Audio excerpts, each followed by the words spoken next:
The workshop hummed with the low frequency of recycled air systems, a sound that had become as familiar to Zuni as her own heartbeat. She worked in silence, her fingers dancing across the damaged chest plate with practiced precision. The armor before her was Krillian-made. She could tell by the distinctive iridescent plating, and the way the energy conduits ran in spiral patterns rather than straight lines. Massey watched her from across the small repair bay, his three-fingered hands folded carefully in his lap. He was tall, even by Krillian standards, with silver-blue skin that shimmered under the workshop's artificial lights.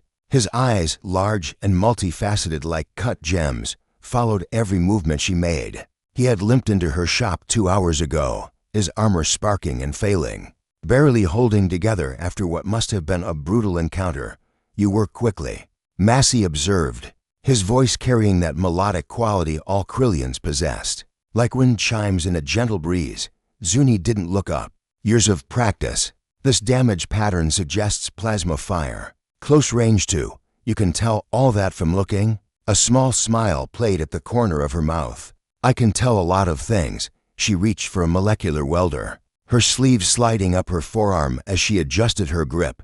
The movement was unconscious, habitual. She was to focus on the delicate work of resealing the armor's inner matrix, to notice Massey's sudden stillness.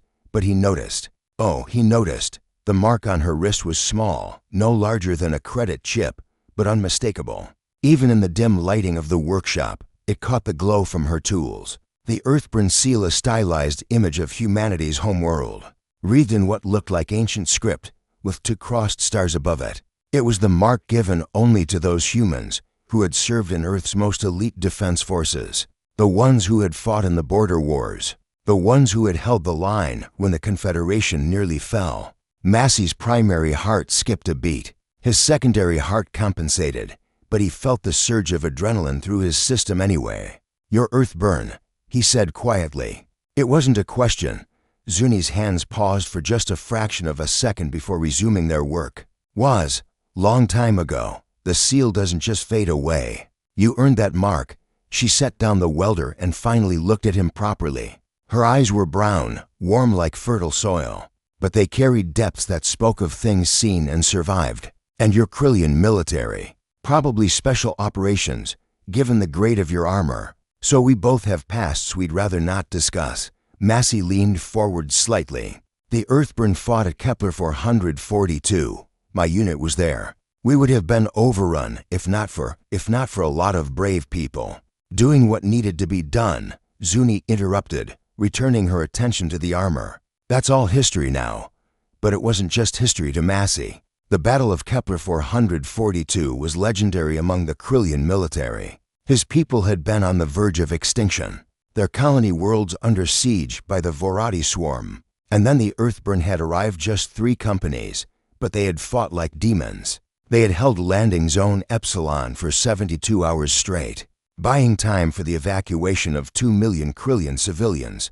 Massey had been young then, barely through his first molt, part of the defense forces trying desperately to organize the evacuation. He remembered the humans in their distinctive armor, remembered how they had refused to retreat even when their lines were collapsing. He remembered the broadcasts, the final message from their commander, "Earthborn don't leave anyone behind." 60% of them hadn't made it off that planet. "Why are you here?" Massey asked softly.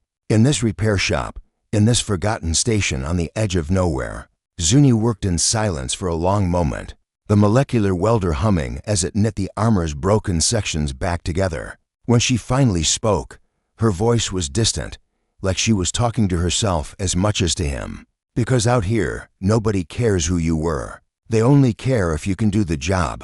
She paused, running her fingers along the repaired section, testing the seal. "And because some of us weren't built for peace. The fighting ends, but we don't know how to stop being soldiers. So we find other ways to keep our hands busy." Massey understood that better than she knew.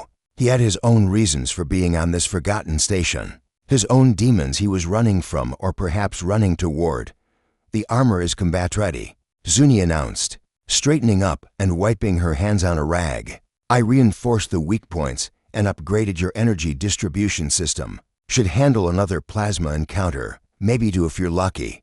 How much do I owe you?" She quoted him a price that was surprisingly reasonable, too reasonable for the quality of work she had just performed. Massey transferred the credits without hesitation, then added a substantial tip. Zuni raised an eyebrow at her datapad. "That's too much, no," Massey said, standing and carefully lifting his repaired armor. "It's not nearly enough."